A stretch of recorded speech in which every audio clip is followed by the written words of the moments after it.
Saki at Harlem nang hinayang sa matchup na Lipcram vs Cripply. Flip Top Live napaka-solid at batas ng hinayang sa damit na suot sa laban noon kay Delo. Alamin natin ang mga yan, so tara. Isa nga sa nakakapanghinayang na matchup sana sa isabuhay ngayong taon ay yung Cripply vs Lipcram. Looking forward ng mga fans sa laban na ito nang lumabas ang bracketing. Pero hindi na nga ito mangyayari matapos talunin ni Van si Cripply sa second round ng isabuhay. Ganito din ang panghihinayang ni Saki at Harlem. Ayon sa kanila, kahit silang mga battle MCs ay gusto itong mangyari. Paano ko naging lead ko ang Cripply? Yun sana talaga. Yun yung talagang anticipated ng lahat na na match up na parang, di ba, kahit sino naman, kahit tayo mga MC, ma-excite tayo mapanood yun eh. Sa tingin mo, pag naglaban sila, sino mananalo? Sino? Cripply. Lipcram. Siguro on any day Cripply. Pero pag yung medyo si Lipcram maayos ang buhay niya ng mga ng mga prep days, no? Hindi siya babala-balagbag. Ang Lipcram. Si Lip, kasi may, parang tinan mo kay GL. Di ba, hindi ko in-expect na, matatalo niya si GL, tapos natalo niya si GL, di ba? Oo, no? May ganun siya eh, parang may mga times din na ayaw niya magpatalo talaga. May times na OP siya masyado sa pagkatama yung angle niya, tsaka tama yung bahig niya ng mga May times din na para siyang... Tingin mo ganun, mas lamang si Cripply. At ayun nga, kumbaga, any given day nga. Parang salbahe si Cripply ngayon, no? Oo, medyo din. Siguro nag-init lang din siya dahil natalo siya dito kay Kay Van. Sa kabilang balita naman, tapos na nga ang live event ng Flip Top etong nakaraang Sabado kung saan nagtanghal ang ilan sa iniidolo natin na si Looney, Ron Henley, Bamboo at marami pang iba. Silipin natin ang ilan sa mga naging performance nila.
Sa kabilang balita pa, tapos na nga ang tournament ng Pedestal 4 na mula sa Motus.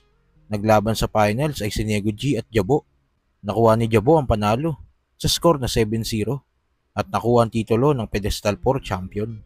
Motus Party League at 2-1 Pedestal 4 Tournament Finals na nag-score ngayon, magiging tayo sa Pedestal.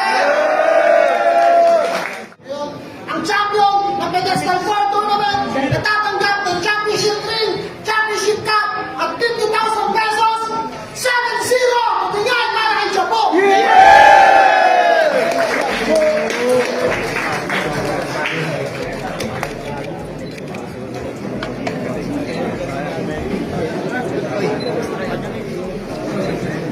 Nice one.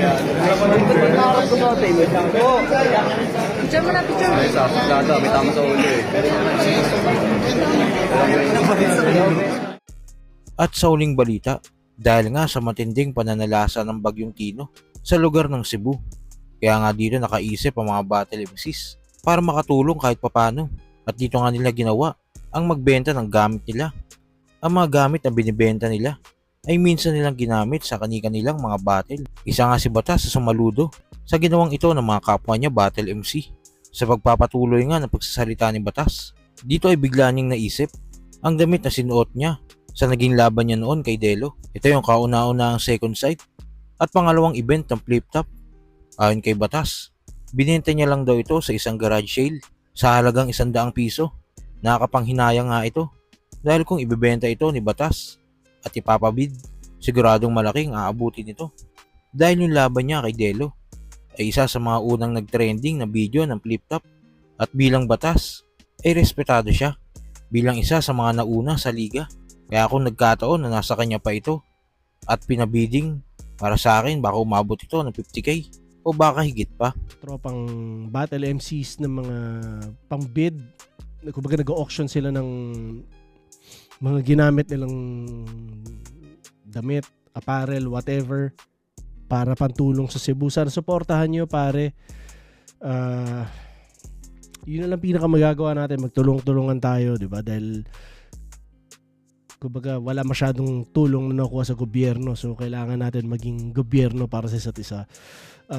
Isa rin no, na realization sa akin na parang fuck, nakikita ko na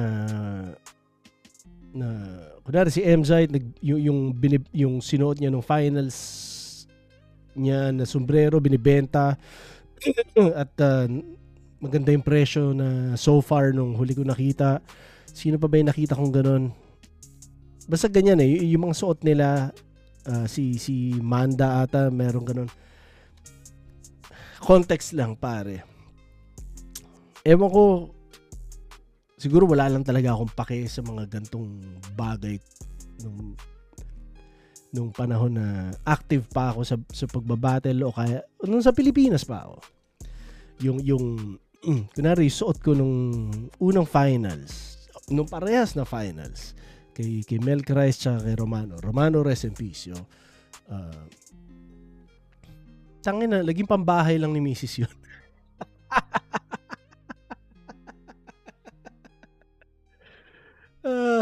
Laging pambahay lang yun, pare. Yung may mga sinuot ako 1 out of 1 na sombrero o 1 out of 1 na damit. Puta, yung polo na suot ko nung battle namin ni Delo, sa tingin ko binenta ko yun sa garage sale ng 100 pesos.